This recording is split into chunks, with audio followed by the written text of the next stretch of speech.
జాతీయ రహదారి భద్రతా మహోత్సవాలు 2025 సందర్భంగా పల్నాడు జిల్లా SP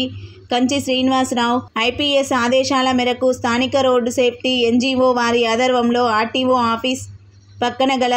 road safety educational training and research centre నందు